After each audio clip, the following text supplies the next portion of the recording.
महाभारत महाकाव्य में भीष्म पितामह एक ऐसे पात्र हैं जिन्होंने जिस निस्वार्थ भाव से हस्तिनापुर की सेवा की थी वो शायद ही किसी अन्य ने की होगी, परंतु इतनी सेवा के बाद भी उन्हें बाणों के सया पलट कर जो अपार कष्ट भोगने पड़े उनसे तो आप भली भांति परिचित होंगे। दोस्तों, भक्ति मन में आपका स्वागत है। हमारे चैनल के साथ जुड़ने के लिए आपका बहुत बहुत धन्यवाद। आइए जाने इस रोचक कथा को। महाभारत युद्ध के समाप्ति के कई दिनों के बाद भी वे उन नुकीले बाणों के सया से मुक्ति नहीं पा पाए। अब ऐसे में आप लोगों के मन में भी यह सवाल उठ रहा होगा कि क्यों उन्हें इतनी कठोर पीड़ा सहनी पड़ी। बात प्राचीन महाभारत काल की है। महाभारत के युद्ध जो कुरुक्षेत्र के मैदान में हुआ था, जिसमें 18 अक्षौहिणी सेना मारी गई थी। इस युद्ध के समापन और सभी मृतकों को तिलांजलि देने के बाद पांडव सहित श्री कृष्ण भीष्म पितामह के आशीर्वाद लेकर हस्तिनापुर जा रहे थे। तब भगवान श्री कृष्ण को रोककर भीष्म पितामह ने भगवान श्री कृष्ण से पूछा कि हे मधुसूदन, मेरे कौन से कर्म का फल है जो मैं सया पर पड़ा हूँ। यह बात सुनकर भगवान श्री कृष्ण मुस्कुराए और भीष्म पितामह से पूछा, भीष्म पितामह, आपको कुछ पूर्व जन्मों का ज्ञान है इस पर?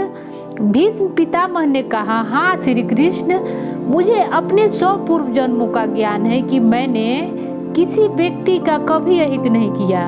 इस बात पर भगवान श्री कृष्ण मुस्कुराए और बोले, भीष्म पितामह, आपने ठीक कहा कि आपने कभी किसी को कष्ट नहीं दिया है, लेकिन 101वें पूर्व जन्म में आज के तरह तुमने जब भी राजवंश में जन्म लिया था और अपने पुण्य कर्मों से बार बार राजवंश में जन्म लेते रहे, लेकिन उस जन्म में जब तुम युवराज थे तब एक बार आप शिकार खेल कर जंगल से निकल रहे थे। तभी आपके घोड़े के अग्र भाग पर एक करकैटा एक वृक्ष से नीचे गिरा। आपने अपने बाणों से उठाकर उसे पीठ के पीछे फेंक दिया।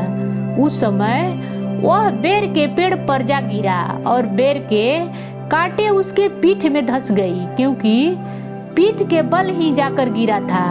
करकैटा जितना निकलने की कोशिश करता उतना ही कांटे उसके पीठ में चुभती जाती थी और इस तरह करकैटा 18 दिन जीवित रहा और यही ईश्वर से प्रार्थना करता रहा, हे युवराज, जिस तरह मैं तड़प तड़प कर मृत्यु का प्राप्त हो रहा हूँ, ठीक इसी प्रकार तुम भी होना।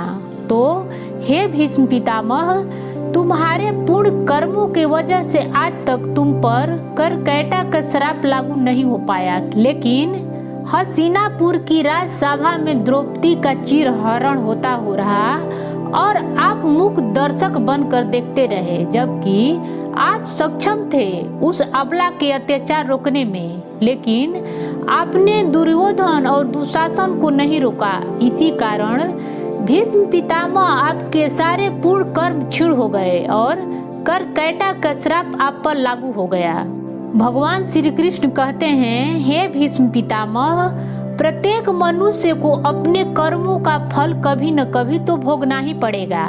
प्राकृतिक सर्वोपरि है, प्रिय भी है, इसलिए पृथ्वी पर निवास करने वाले प्रत्येक प्राणी जीव जंतु को भी भोगना पड़ता है और कर्मों के ही अनुसार जन्म भी लेना पड़ता है। आज की वीडियो बस इतना ही, और ऐसे ही रोचक वीडियो देखने के लिए जुड़े रहें और पसंद आए तो लाइक जरूर करें। अगली मुलाकात होगी ऐसे ही एक और रोचक कथा के साथ। धन्यवाद।